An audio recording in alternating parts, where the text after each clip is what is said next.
네, 입장 바꿔 생각해봐. 뭡니까? 역할 교환 검사 방법은 네 자신한테도 한번 적용시켜봐 임마.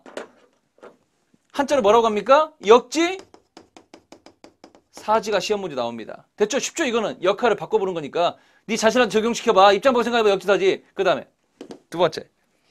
두 번째는 이제 우리가 여러분들 반증 사례 검사 방법인데, 반증 사례 검사 방법은 이거죠. 네가 주장하는, 상대방이 주장하는 것에 반대되는 거를 이야기해서 상대방을 깨우쳐주는 방법이야. 야, 너 청소년 담배 피는 거 어떻게 생각해? 뭐 어떻게 생각해요? 원하면 뭐든지 할 수 있는 거죠.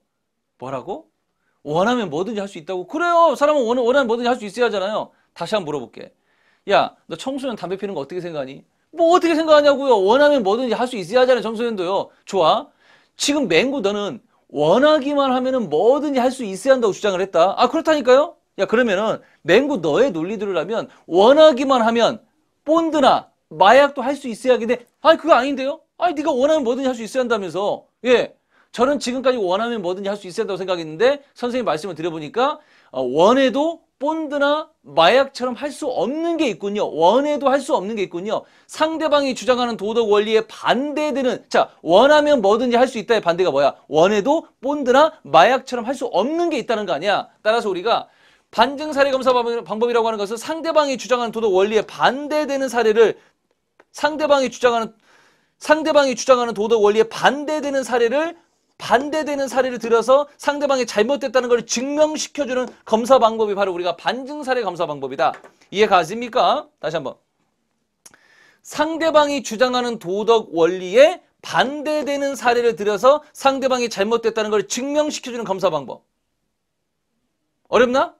됐죠? 좀 어렵죠? 그 다음에 이제 포석 검사 방법. 포석 검사. 야, 맹구야, 너 표절 어떻게 생각해? 표절. 뭐 어떻게 생각해? 뭐 자기가 뭐 그것도 뭐 모방도 일종의 창작인데 뭐 베낄 수도 있지. 뭐라고? 표절이 문제가 없다고 생각하고? 문제가 없다고? 뭐 꼭 100% 문제가 없다고 하는 건 아니지만 뭐 그럴 수도 있는 거 아니니? 우리가 뭐 다른 사람을 참고할 수도 있는 거 아니야? 너 큰일 날 생각하고 있구나. 맹구 지금 너는 표절이 문제가 없다고 생각하는데 네가 문제가 없다고 생각하는 표절을 좀 더 크고 좀 더 일반적이고 좀 더 포괄적으로 생각해 본다면 그거는 일종의 속임수고 도둑질이 아니면 나는 지금까지 표절이 문제가 없다고 생각했는데 영구 네 말을 들어보니까 아니면 선생님 말씀을 들어보니까 표절을 좀 더 크고 좀 더 일반적이고 좀 더 포괄적으로 표절을 생각해 보니까 일종의 속임수고 도둑질이네. 설마 맹구 너는 속임수와 도둑질까지 옳다고 보는 건 아니겠지? 그러네. 나는 지금까지 표절이 문제가 없다고 생각했었는데 네 말을 들어보니까, 선생님 말씀을 들어보니까 표절을 좀 더 크고 좀 더 일반적이고 좀 더 포괄적으로 생각해보니까 일종의 속임수고 도둑질이네. 문제가 있었네? 이렇게 해주는 방법이 바로 우리가 포석검사. 포석검사는 상대방이 주장하는 원리보다 더 크고 더 일반적으로 더 포괄적으로 생각을 해봄으로써 우리가 상대방을 깨우쳐주게 만드는 게 바로 우리가 포석검사 방법이다. 그 다음에 이제 요즘에 시험 문제 잘 나오는 게 이게 제일 잘 나오는데 보편화 결과 검사 방법. 단어가 좀 어렵잖아요. 이런 거죠. 제가 예전에 아침에 강의를 하러 가다가 너무 늦었어. 원래 갓길로 가면 안 되지만 갓길로 가다가 폴리스한테 잡힌 거야. 한 번만 봐주시면 안 될까요? 그때 폴리스께서 저한테 쓰신 검사 방법이 바로 이겁니다. 맹구쌤 한 명 봐줄 수 있습니다. 그러나 맹구쌤처럼 이렇게 교통법규를 위반한 다음에 저 하나만 봐주시면 안 될까요? 모든 국민들이 그런다면 저는 어떻게 처리하죠? 그렇네요. 죄송합니다 했는데 보편화 결과검사 방법은 상대방을 깨우치기 위해서 당신과 같은 행동을 이렇게 법규 위반하고 한 번만 봐달라고 하는 행동을 당신과 같은 행동을 어떻게 모든 사람들한테 보편적으로 적용시켜 봤을 때 결과를 생각해봐라. 그렇네. 할 말 없네요. 네? 다음부터 안 그럴게 이런 거. 당신과 같은 행동을 모든 사람들한테 보편적으로 적용시켜 봤을 때 결과를 생각해봐라. 따라서 보편화 결과검사 방법이 시험 문제 나온다면 모든 사람이라고 하는 표현이 나옵니다. 제일 어려운 파트죠 이게. 자, 도덕 원리 검사 방법 4가지, 역할 교환 검사, 입장 바꿔 생각해봐, 네 자신한테 적용시켜봐, 역지사지. 상대방이 주장하는 도덕 원리에 반대되는 사례를 들여서 상대방이 잘못했다는 걸 증명시켜주는 반증 사례 검사 방법. 그 다음에 상대방이 주장하는 도덕 원리보다 더 크고 더 일반적이고 더 포괄적인 방법에다 적용시켜보는 거 포석 검사 방법. 그 다음에 모든 사람들이 너와 같은 행동을 한다면 어떻겠니? 보편화 결과 검사 방법. 자, 오른쪽. 마지막이죠? 자, 이번 시간 좀 시간이 걸리는데요. 자, 맨 마지막이 우리가 여기, 자, 맨 마지막에 여기 들어갈 거는 이제 뭐냐면 도덕적 논쟁이 되는 거죠. 자, 맨 마지막이 이제 우리가 도덕적 논쟁이 되는 건데, 우리가 요즘 보면 도덕적 논쟁이 굉장히 많습니다. 특히 생명윤리, 안락사, 뇌사, 배아복제, 뭐 등등등등. 한마디로 말해서 굉장히 민감한 문제들 있잖아. 안락사 인정할 것인가 말 것인가. 가족들한테는 너무 힘든 문제인데 진짜는 안락사. 안락사라든가 인간 복제 문제라든가 배아복제, 그 다음에 뭐 뇌사라든가 임신 중절 낙태라든가.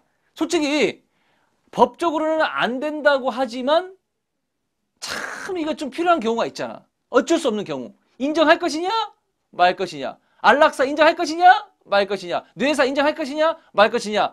자, 낙태 임신 중절 인정할 것이냐 말 것이냐. 이런 걸 뭐라고 그래? 생명윤리. 여기에 대해서 우리가 찬성과 반대로 갈라져 가지고 서로 머리카락을 싸우자는 거야? 아니, 보다 바람직한 결론에 도달하기 위해서 도덕적 논쟁을 하는 거죠. 도덕적 논쟁의 궁극의 목적은 뭐냐면 보다 바람직한 결론에 도달하기 위해서 하는 게 바로 우리가 도덕적 논쟁이다. 되셨죠?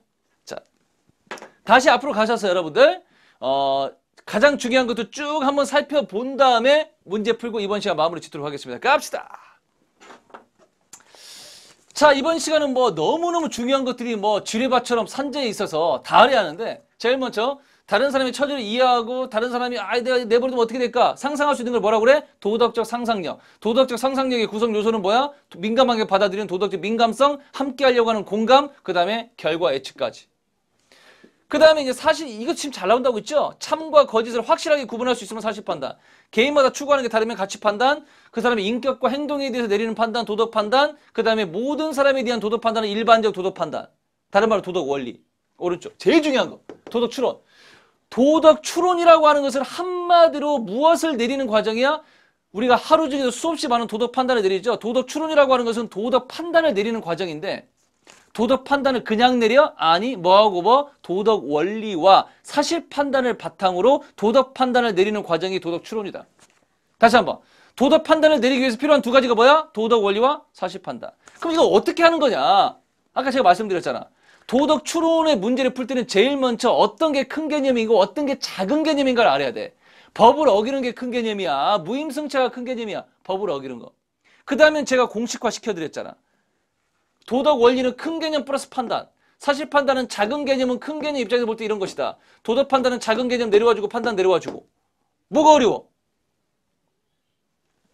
그 다음에 이제 감정이라도 편견 이런 것들을 배제하고 합리적으로 옳고 그름을 판단하는 거 비판적 사고고요. 그 다음에 여러분들이 좀 어렵게 생각하는 거 원리 검토 방법, 입장 바꿔 생각해봐. 네 자신한테 적용시켜봐. 자, 너 같으면 어떻겠니? 역지사지. 네 자신한 적용, 역할 교환 검사 방법. 상대방이 주장하는 도덕 원리에 반대되는 사례를 들어서 증명시켜주는 방법, 반증사례 검사 방법. 그 다음에 상대가 주장하는 것보다 더 크고 더 일반적이고 더 포괄적인 방법, 포괄적인 거에다 적용시켜보는 방법, 포석 검사 방법. 그 다음에 너와 같은 행동을 모든 사람들이 한다고 생각을 해보렴. 너와 같은 행동을 모든 사람들이 한다고 생각해보렴. 보편화 결과 검사 방법. 문제풀이 들어갑니다. 아니구나. 하나 더 있구나. 그 다음에 이제 도덕적 논쟁은 가장 대표적인 영역이 생명윤리 같은 거 쓰지는 않았지만 써놨죠, 여러분들. 안락사, 낙태, 배아복제 등등등등. 뇌사 이런 것들. 한마디로 도덕적 논쟁은 왜 벌여요? 서로 잘난 체 하려고? 아니죠. 도덕적 논쟁의 궁극의 목적은 보다 바람직한 결론에 도달하기 위해서. 문제 들어갑니다.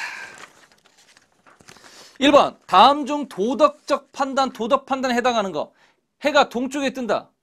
동쪽에 뜨는지 서쪽에 뜨는지 확실하게 사실 확인하면 돼. 과학적으로. 사실 판단. 사람은 정직히 한다. 도덕 판단. 정답. 봄에는 새싹이 돋는다. 사실 판단. 물은 백두에서 끓는다. 사실 판단. 사실 판단은 사실만 사실 판단이 아니라 참과 거짓을 확실하게 구분할 수 있으면 사실 판단이다. 2번 들어갑니다. 도덕 추론의 형식에 대한 설명으로 옳지 않은 것은 뭐냐? 자, 기억번. 법에 어긋나는 행동을 해서는 안 된다. 큰 개념 플러스 판단. 법에 어긋나는 행동을 해서는 안 된다. 큰 개념 플러스 판단. 도덕 원리. 그 다음에 무임승차는 작은 개념은 법을 어기는 행동이다. 작은 개념은 큰 개념 입장에서 볼 때 이런 것이다. 사실 판단. 그 다음에 작은 개념 내려와. 무임승차. 그 다음에 하면 안 된다 내려와. 작은 개념과 판단. 따라서 이거는 도덕 판단. 따라서 기억에 들어갈 거는 도덕 원리, 니은번, 사실 판단, 디귿번, 도덕 판단. 그렇다면 1번, 2번, 3번은 맞아. 근데 4번, 디귿은 도덕 판단은 기억과 니은, 도덕 원리와 사실 판단의 근거가 아니라 말이 바뀌어야 돼. 뭐하고 뭐는 기억과 니은, 즉 도덕 원리와 니은번, 사실 판단은 디귿번, 도덕 판단의 근거이다. 이유나 근거이다. 이게 되어줘야겠죠? 정답 4번 되겠습니다. 자, 그 다음에 3번 들어갑니다. 다음에서 기억과 니은에 들어갈 말은 뭐냐? 자, 무슨 가치는 도구적 가치는 다른 어떤 목적을 위한 수단이 되는 가치다. 한마디로 이 가치는 수단적 성격의 가치다. 도구적 가치야. 도구적 가치는 다른 말로 수단적 가치. 그 다음에 바로 밑에 무슨 가치는 그 자체로서 규정한 것이고 목적으로 추구되는 가치다. 목적적 가치와 똑같은 게 본래적 가치. 자, 본래적 가치는 다른 말로 목적적 가치고 수단적 가치는 다른 말로 도구적 가치라고 합니다. 정답 1번 되겠죠. 4번 들어갑니다. 다음에 도덕 원리 검토 방법 중에서 다음에 해당하는 거. 제시된 도덕 원리를 자기 자신에게 적용. 자신 적용 동그라미 쳐봐요. 제시된 도덕 원리를 자신에게 적용하는 것에 동의할 수 있는지 따져본다. 자기 자신한테 적용시킨다. 입장 바꿔 생각해봐. 역할 교환, 역지, 사지 써놓으시고. 정답 1번. 5번 들어갈까요? 다음 외적 갈등의 사례로 볼 수 있는 것은 뭐냐? 방 청소 문제로 동생과 다투어서 동생과 충돌해서 외적 갈등 정답. 공부를 할지 TV를 할지 시청을 할지 망설였다. 3번도 라면과 김밥 망설였다. 4번 용돈으로 옷과 참고서를 고민했다. 망설였다 고민했다는 우리가 전부 다 내적 갈등, 심리적 갈등이죠. 따라서 외적 갈등은 1번만. 6번 들어갑니다. 다음 빈칸에 들어갈 내용으로 알맞은 것은 뭐냐? 자, 도덕 원리와 사실 판단까지 써있고 도덕 판단이 안 써있어. 도덕 판단 어떻게 한다고 했죠?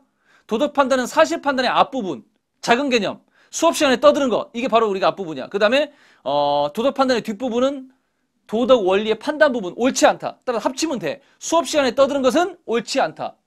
제가 공식화 시켜드렸잖아요. 도덕 원리는 큰 개념 플러스 판단. 사실 판단은 작은 개념은 큰 개념 입장에서 볼 때 이런 것이다. 그 다음에 도덕 판단은 작은 개념과 판단 결합시키면 되기 때문에 정답 2번이다. 마지막 7번. 다음 중에서 그 자체로서 목적으로서 추구되는 궁극적 가치, 목적적 가치는 뭐가 있냐면 여기서 본래적 가치밖에 없다. 정답 1번. 자, 이번 시간 여기까지입니다. 마무리 짓겠습니다. 자, 이번 시간 우리가 제9강이었고요. 중졸 도덕을 통틀어서 가장 만점을 향한 험난한 여정이었습니다. 너무 제가 지겹지 않게 빠른 속도로 진행했는데 알아들으셨는가 모르겠네요. 어쨌든 이번 시간 여기까지고요. 다음 시간 더욱 힘찬 모습으로 찾아뵙도록 합니다. 맹구는 물러갑니다. 안녕히 계십시오. I'll be back.